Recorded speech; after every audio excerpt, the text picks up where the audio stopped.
perlu berperkara. Kita perlu berperkara. Saya respect sekali dengan cici saya, Ibu Nita ya. Saya tuh nggak punya keberanian kayak dia, ya. Kenekatan kayak dia, taruh timbangan. Dia sendiri gendut. Terus sudah gitu dia heavily remnya, dan dia sangat mendedikasikan seluruh sel-selnya untuk menarik surga turun ke bumi. Saya tahu kabut belum cukup, saya tahu cawan belum cukup, tapi imannya itu amazing. Dan saya langsung berdiri di timbangan, saya mau saksikan. Saya 74,4. Habis didoain 74,1. Jadi turun 3 on. Nit, baru 3 on. Benar. Ada yang sekilo, saya 3 on ya. Terus saya bilang doain lagi, naik lagi nggak turun, doain lagi, naik nggak turun. Soalnya udah yang kedua kali udah sambil guyung-guyung gitu. Udah makin berkurang urapannya ya. Nah sekarang kita mau memasuki fase-fase baru ya. Bu In kemarin Sabtu, kalau saudara perhatikan ya, saudara terus mengenali ya. Menurut saya cukup mengenali ya Bu ya. Ibu ini di roh gregetan dengan pemimpin. Tapi pemimpin sekarang udah memasuki usia matang. Ya kalau dijewer-jewer gitu dia nggak lucu ya gitu ya. Nah terus tapi gemes banget. Dan beliau mengeluarkan ilmu tenaga dalam, yaitu menenangkan dirinya. Ilmu kingkang ya betul ya. Dan kemudian ujungnya begitu mau amin bokam guan, ngomel juga ya. Tapi dengerin bagaimana cara beliau menyelesaikan ngomelnya. Gantung. Ya udahlah, udah masuk kelas masing-masing udah. Kenapa? Bohwat. Karena diajarin juga, dipaksain juga, kekuatan kita menyerap, keinginan kita untuk memahami udah stop. Dan mau dijejelin makanan gimana pun udah susah terima. Tapi saya mau ngomong ya, akan ada shifting yang cukup mengerikan memasuki perpindahan tahun ini. Saya benar-benar bukan nakut-nakutin. Saya bukan orang yang suka memprovokasi orang. Saya kejam iya, tapi memprovokasi untuk orang bergerak itu bukan saya. Saya lebih suka orang punya pengertian. Nah Tuhan tiba-tiba pagi-pagi bilang gini, akan ada eksodus besar-besaran. Ingat 999 apa yang kita lakukan di tempat ini? Perjanjian, pesta. Kita menarik hadirat Tuhan turun. Oktober, November, Desember dunia shutdown kena COVID. Dalam hitungan 3 bulan. Jadi saya mau bilang gini, akan ada masa shifting yang besar-besaran. Kalau di roh Anda tidak terupgrade, jangan marah kalau hidupmu hanya skala 5 digit, 6 digit. Karena untuk upgrade itu butuh banyak hal. Tidak bisa cuma modal teriak-teriak dan punya iman sangat syot 3 detik saat ibadah, saat lampu sorot padamu dan kamu timbul iman 3 detik dan kamu berpikir semua heavenly realm akan jadi reality dalam sesaat. Gak bisa, ada cawannya, ada hukum-hukum.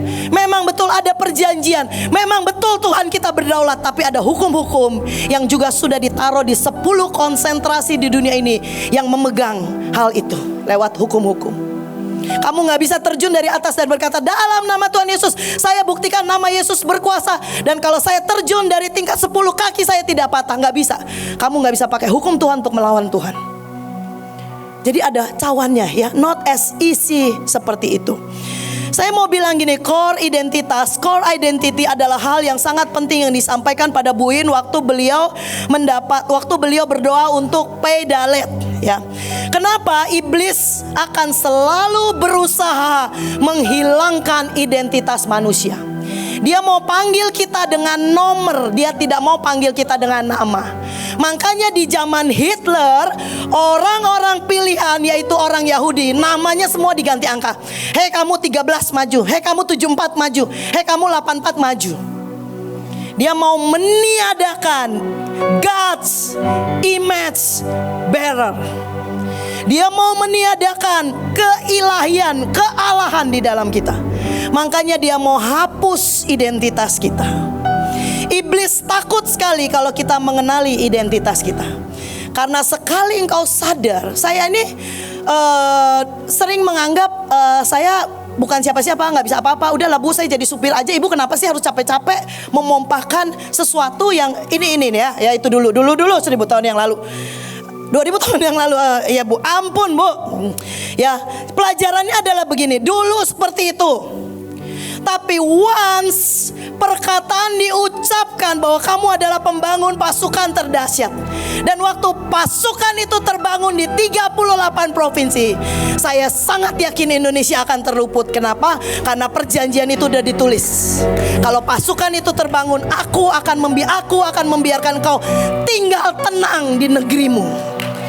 Dan itu tertulis di Yehezkiel 37, tertulis di Daniel 12 ayat 1. Dari nama Rahel, pemimpin kita namanya jadi Mikael. Hari-hari ini menjelang Rosh Hashanah akan ada masa eksodus besar-besaran. Akan ada shifting.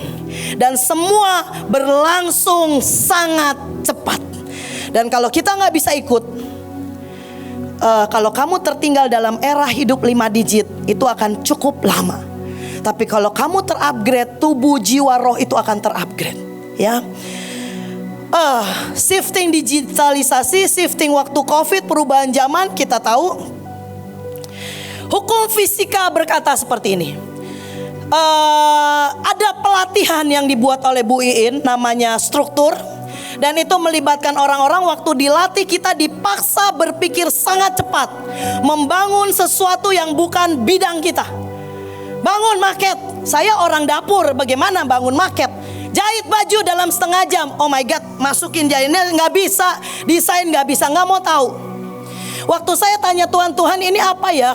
Saya yakin beliau tidak mungkin kekurangan kerjaan dan membangun hal seperti itu. Tiba-tiba saya belajar seperti ini, hukum fisika. Kalau kita bergerak sangat cepat, kita akan mengalami hukum dan waktu yang berbeda. Makanya Einstein bilang kalau objek atau kita bisa bergerak pada kecepatan cahaya, Anda akan disebut infinity, tidak terhingga. Ya, contoh hal kecil yang tidak terhingga. Saya pemuritan di Pekalongan cuma 1 orang. Saya pemuritan di Sulawesi Utara cuma modal 1 orang. Saya datang untuk 1 orang. Waktu saya bilang sama dia, apa yang Tuhan taruh di hatimu? Oke, amin, sepakat berdua ya. Cuman visit 4 kali. Cuma visit 4 kali. Dia bukan orang yang wow, bukan orang yang bisa khotbah. Percayalah, orang common biasa. Tapi waktu dia mengandung visi Tuhan, sepakat ya, hanya dalam 4 kali pemuritan dia buat KKR 3.000 orang. Dan yang lebih ajaib, wali kotanya datang dan mendeklarasikan bahwa selama Pekalongan dalam pengawasan saya tidak akan ada ras soal agama. Dan saya akan pastikan penduduk kota ini hidup berkelimpahan. Ya, semua ke dokter tinggal pakai KTP gratis kesehatan. Dia deklarasikan di depan 3.000 orang.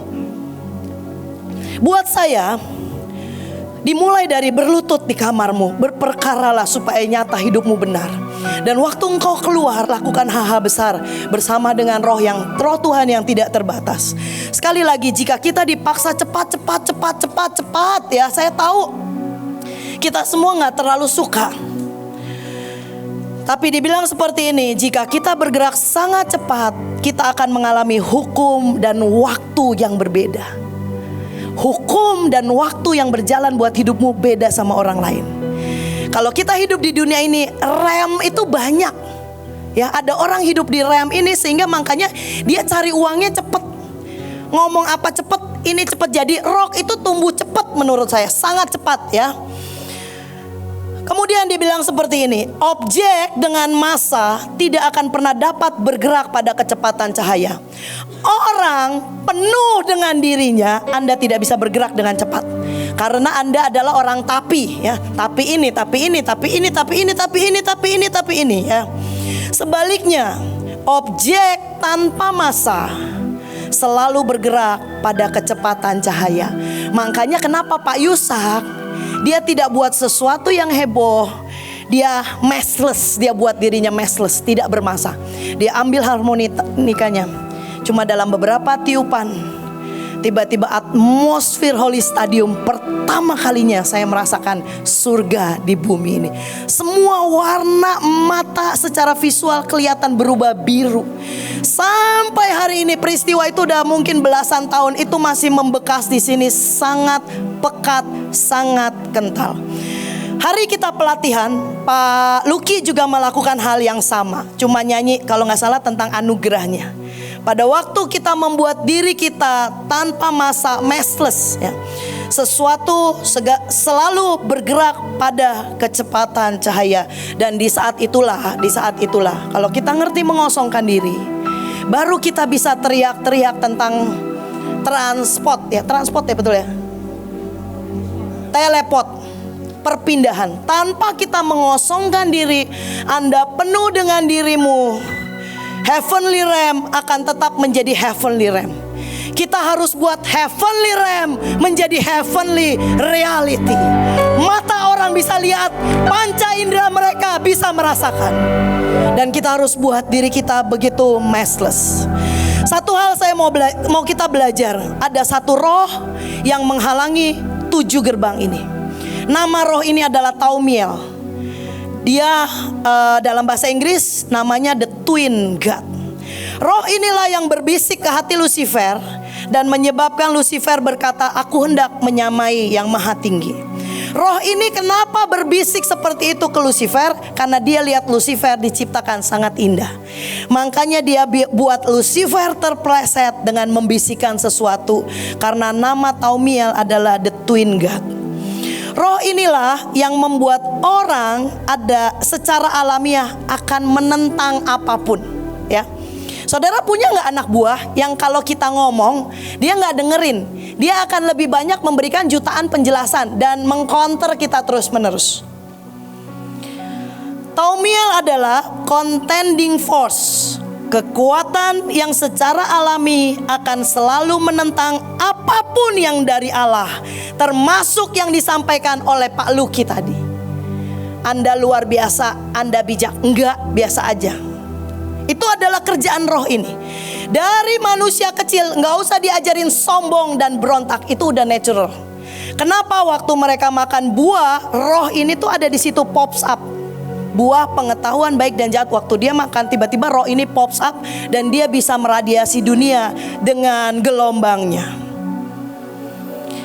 Kekuatan dari roh ini secara alamiah akan bekerja di alam bawah sadarmu, di jiwamu, di perilakumu. Apapun secara alamiah akan dibuat menentang apapun yang berasal dari Allah. Kenapa? Karena kerinduan dan kebencian dia yang bergabung begitu rupa di dalam dirinya terhadap Allah.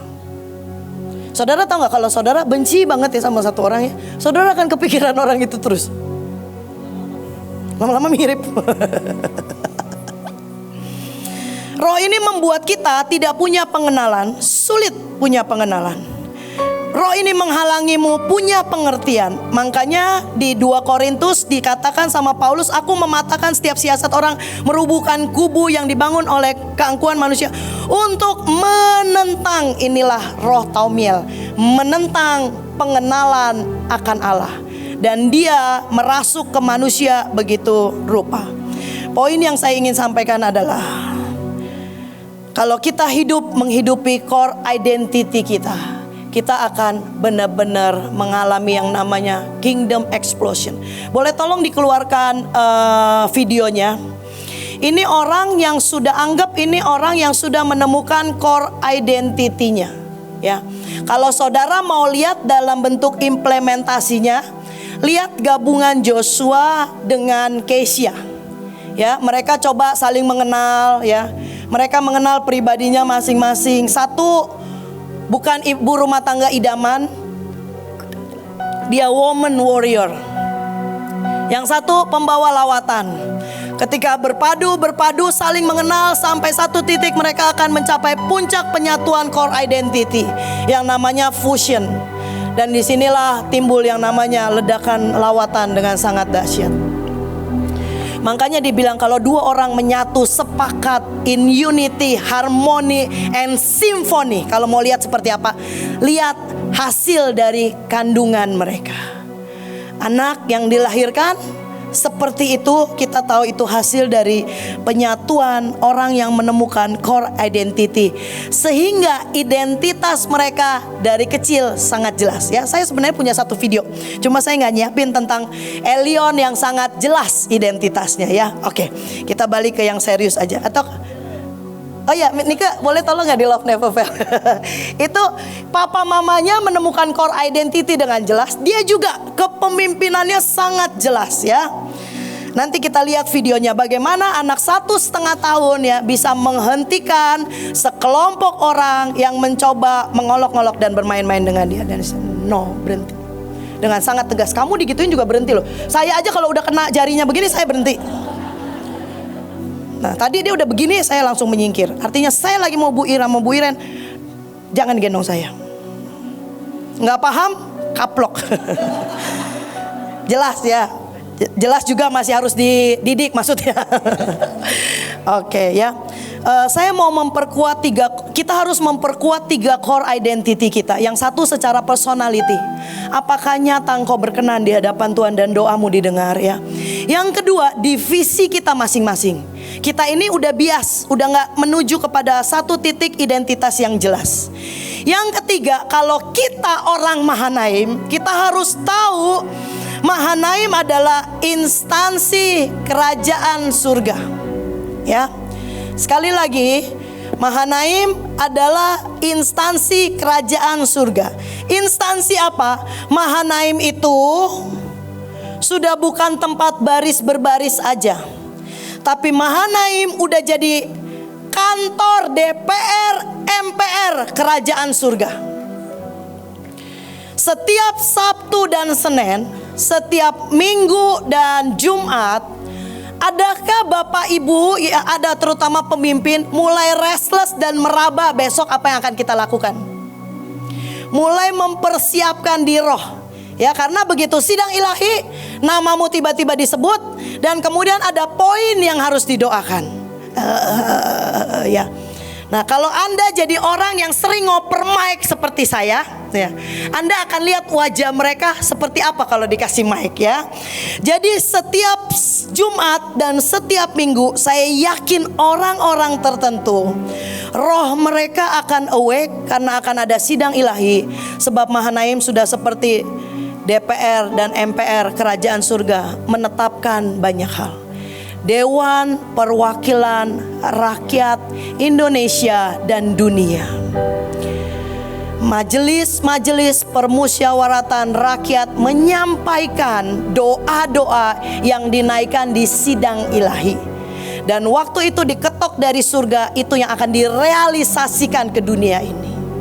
Jadi kalau di tempat ini Anda tergabung dengan struktur yang Bu Iin sedang latih dari dirinya sendiri, tidak didelegasikan ke orang lain, bersyukurlah karena Anda akan menjadi pemimpin yang menduduki dunia. Percayalah. Videonya udah ada belum ya? Oke. Ini contoh orang yang betul ya, sejak saudara pernah gak menikah dengan seseorang dan hidupmu makin turun? Saya tuh menyaksikan depan mata saya. Mereka menikah, di hari menikah saya lihat turun. Tapi waktu, bukan karena Joshua ini banyak ngomelin saya gak punya pesan sponsor ke dia. Dia tuh di belakang layar paling sering chat saya ngomel-ngomel ya. Tadi juga dia ngomel, jadi bukan ada message apapun ke dia. Tapi saya harus fair ya, bahwa dia anak Bu Iin dan dia memang punya kekuatan untuk mengejar itu. Beliau bilang, kalau ada yang begini saya akan kejar. Saudara tahu gak? Saya itu pengejaran saya cuman asal jangan diomelin, saya udah seneng.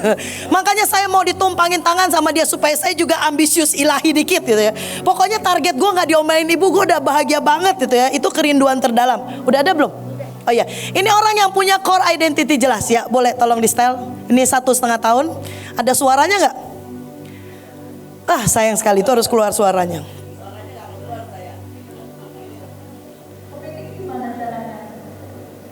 Gimana kamu jalan itu? Oh gitu. Oh gimana lumba-lumbanya? Kita lumba-lumba. Nah, jadi ini yang terjadi. Ya, ini yang terjadi gini. Yang terjadi adalah gini. Dia ini pergi ke kebun binatang, pergi ke akuarium. tapi janjinya tuh pergi lihat lumba-lumba. Dan tidak jadi lihat lumba-lumba. Ya boleh tolong dikecilin. Ya. Dan kemudian dia udah bilang bahwa dia ini nggak lihat lumba-lumba. No, nggak ada lumba. Lumba-lumba mana? No. Dia nggak lihat lumba-lumba. Dia lihat ikan lain. Dia lihat kepiting. Dia lihat penguin. Makanya dibilang kepiting gimana dia peragain. Penguin gimana dia peragain. Begitu dibilang lumba-lumba, dia bilang enggak. Gua nggak lihat lumba-lumba. Itu Ibu Ruth nggak bawa gue lihat lumba-lumba. Dia bawa gue ke akuarium besar dan nggak ada lumba-lumba. Udah jelas banget. Tapi mbaknya nggak ngerti, taunya dia lumba-lumba. Jadi mbak lumba-lumba gimana? Lumba-lumba. Lama-lama sampai satu jengkel. Diem, udah nggak usah mempermainkan gua, stop. Gua tahu lu bukan mau nanya, lu mau mempermainkan gua. Kalau sekali lu nanya, gua kasih tahu lumba-lumba kayak apa. Tapi kayaknya gua ini lucu-lucuan ya buat lu. No. Wah, jelas ya, pasti kolerik. Udah percayalah ya, pasti kolerik ya. Dan ya kita balik lagi ke firman di Amsal 19 ayat 21. Ini loh kenapa orang susah sukses. Karena Anda suka mau menghidupi sebuah hidup yang tidak dirancang untuk engkau. Dan yang lebih parah adalah kalau kita menghidupi sebuah hidup yang tidak disetting untuk kita dan kita nggak menemukan core identity kita. Paling mengerikan kalau Tuhan ketemu kita, kita menemui Tuhan pada akhirnya. Dan Tuhan berkata, aku tidak kenal kamu. Karena kamu menghidupi sebuah hidup yang tidak kurancang buat kamu. Dia bilang gini, semua orang, a person may have many idea. Ya, banyak orang punya ide bagaimana mereka harus hidup, harus berjaya, harus makmur dan sebagainya. Tapi but only the design of God's purpose will succeed in the end. Kalau kita menghidupi hidup yang dirancang Tuhan buat kita, maka detik itulah kita akan mengalami yang namanya sukses ya. Amsal 8 ayat 14. Engkau akan menemukan kesuksesan sejati kalau engkau menemukan aku. Aku akan memberikan pengertian yang dalam kepadamu, rencana-rencana yang dalam yang saya desain hanya untuk kamu, person by person. Kita ini nggak bisa ada duplikatnya, tahu nggak? Sidik jari kita nggak bisa ada, kembar juga nggak ada, nggak bisa ada duanya. Kita ini masterpiece-nya Tuhan. Dan yang terakhir, Efesus 4 ayat 4 ini akan menjadi puncak dari pintu gerbang core identity. Efesus 4 ayat 4. Being one body, one spirit, and as you were all called into the same glorious hope of divine destiny. Kita akan mencapai satu puncak waktu kita masuk pintu core identity, pintu kebenaran terbuka. Kita akan menemukan yang pertama kali adalah core identity kita. Dan waktu kita menemukan core identity kita akan mengalami ledakan. Boleh saya kasih contoh seperti apa sih menemukan core identity? Ini core identity saya ya. Boleh tolong dikeluarin di PPT. Ini kita akan menjadi PR untuk di keseharian menemukan yang namanya core identity ya. Karena ini harus dibantu tahap demi tahap ya. Sebelumnya Tuhan Yesus. Nah ini tentang Tuhan Yesus, Roh Kudus dan Bapa, yang tengahnya adalah Yahweh ya. Menurut saya yang ada di pusat hati Tuhan yang saya mampu kenal sampai hari ini adalah love and power. Dan itu semua membias sifat-sifat Allah. Yang kedua tentang saya. Ini yang saya temukan tentang saya. Core identity saya adalah truth and passion. Sekalipun saya belum lahir baru waktu dulu ya, kalau saya salah, saya itu cenderung nyamperin orang itu dan nyalamin dan berkata, saya salah, Anda benar. Kenapa? Karena saya suka sebuah kebenaran yang terungkap. Dan saya gak bisa melakukan apapun flat, harus ada passionnya. Memang kadang agak lambat, tapi saya harus kandung sampai itu jadi gairah, baru saya bergerak ya. Dan efek dari core identity, saya menjadi a good lover ya. Mungkin dulu ya Bu, a good lover ya Bu. Sekarang kalau Pak Luki bilang, iya Pak Luki kan bilangnya gini, saya berat kalau bilang I love you. Saya kebalikannya, I love you sini, I love you sini, I love you sana sini. Lover, companion. Nah terus kemudian implementasi dalam pekerjaan, karena core identity saya menjadi abdi dalam, menjadi chef, menjadi pengajar, menjadi pembangun pasukan, build a strong force army. Dan saya juga ibu rumah tangga ya. Tapi mungkin skala kecil. Saya tetap mengatur rumah tangga saya. Ya maaf ya Pak Ferry. Itu yang membuat pacawan Pak Ferry makin dahsyat ya. Oke. Ya kita akan mencapai puncaknya, yaitu menjadi satu dengan Tuhan. Yuk kita mau sembah Tuhan.